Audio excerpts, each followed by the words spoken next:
Ini adalah keluarga kekuatan super. Sofia memiliki kekuatan tak terbatas. Hanya menerapkan kekuatan ringan untuk dapat menekuk pipa besi. Irina memiliki kekuatan super tembus pandang. Meskipun dia hanya menggunakannya untuk membuat teh. Tapi itulah kekuatan yang paling diinginkan sama aku, kalian tahu gak sih? Roman memiliki kekuatan untuk melepaskan bom teleportasi. Selama dia memiliki bom untuk dilepaskan, dia bisa pergi kemana saja. Oke, sana lebih keren dari itu. Dia memiliki kekuatan untuk terbang di udara. Meskipun dia memiliki tubuh lebih dari 150 pon, dia masih bisa terbang seperti Pavel bisa berbicara dengan binatang. Dan sering berselancar di video review punyaku dengan anjingnya. Dan paling gila adalah Tolik. Kemampuannya adalah menyemprotkan air dengan jari-jarinya. Tapi hanya bisa menyirami tanaman. Dan yang penting ada beberapa hari yang lalu. Mereka hanya keluarga biasa. Harus pindah rumah setiap hari. Lalu suatu hari, ketika mereka sedang makan, lalu tiba-tiba sebuah meteorit jatuh dari langit. Tidak ada kejutan, pasti akan ada kejutan. Meteorit itu jatuh ke rumah ini. Ke hari berikutnya, Tolik menggali meteorit itu. Setelah itu, ada perubahan pada tubuh setiap orang di rumah. Meteorit itu telah berubah menjadi seember susu sapi panas. Dan kemudian keajaiban terjadi. Semua orang di rumah memiliki kekuatan beda-beda. Bahkan kakek lumpuh selama bertahun-tahun. Sekarang tiba-tiba bangun dan berjalan normal. Mereka berdua berpikir, meteorit itulah yang menyebabkan anomali ini. Tapi itu menyebabkan lubang besar di atap rumah. Jika ingin memperbaikinya harus mengeluarkan banyak uang. Jadi, mereka memutuskan untuk menggunakan kekuatan mereka untuk menghasilkan uang. Tolik datang dengan sebuah rencana. Sofia akan dijelajahi. Irina menggunakan tembus pandangnya untuk menyelinap ke bank. Menguntit seorang karyawan dan mengintip kode perbendaharaan. Tunggu sampai setelah jam pulang kerja, dia membuka brankas. Dan memasukkan banyak uang ke dalam tasnya. Kemudian dapat mencuri uang dari bank tanpa memberitahu siapapun. Rencananya emang sangat sempurna. Tetapi saat Tolik mengajak Sofia untuk survei TKP, tidak beruntung bertemu kreditur. Kreditur segera melangkah maju untuk mendesak pembayaran. Tolik ingin memperpanjangnya beberapa hari lagi. Namun, kreditur bersikeras mengatakan tidak. Saat itu, Sofia menangkapnya dan menjatuhkan ke tanah. Dua murid yang tersisa, masing-masing juga mendapatkan pukulan. Tolik panik. Segera keluarkan keluarganya dari sana. Dan memperingatkan Sofia. Tidak diperbolehkan menggunakan kekuatan di depan orang lain. Jika melakukan itu, semuanya akan terungkap. Kemudian besok, mereka pergi ke bank terbesar di kota. Sofia menjadi tidak terlihat. Tolik membukakan pintu mobil untuknya. Kemudian membawa Sofia perlahan ke bank. Baru masuk ke dalam. Sofia malah menggoda Tolik. Tetapi mereka tidak mengharapkan tindakan ini. Karena tembus pandang kedaluarsa, itu gagal. Dengan menyedihkan. Mereka harus duduk dan berdiskusi. Tolik menemukan cara.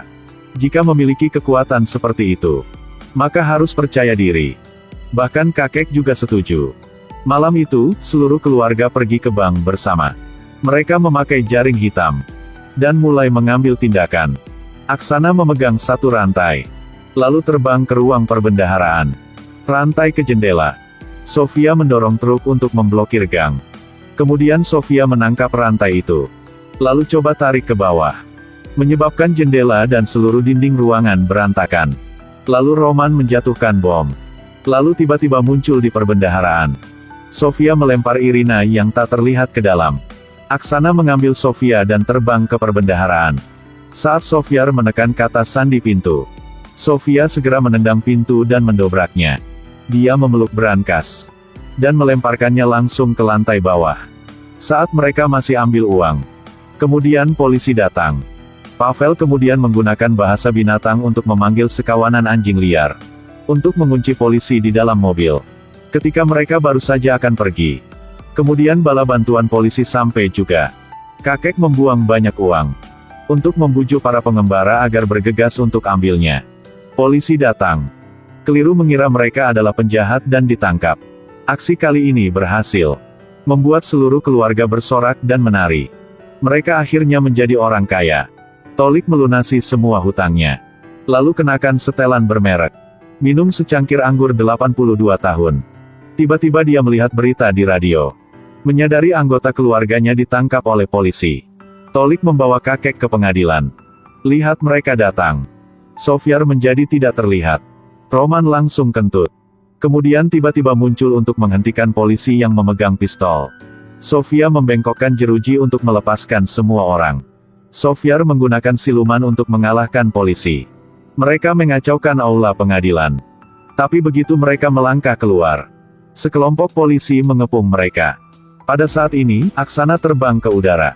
Sepertinya Magneto sedang mendarat, membuat polisi terkesiap. Sisanya mengambil kesempatan untuk merebut mobil polisi di sebelah mereka, lalu menjemput Aksana. Lalu injak gas dan lari. Para polisi, setelah sadar, juga buru-buru mengejar mereka, dan segera menyusul mereka. Polisi tidak berhenti menabrak mobil untuk menyerang mereka, membuat Roman sangat marah. Dia langsung menjatuhkan bom dan muncul di jok belakang mobil polisi. Lalu coba belok setir. Polisi langsung menyerah.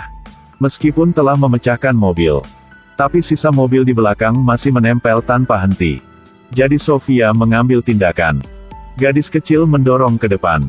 Mobil polisi segera kehilangan kendali dan terbalik.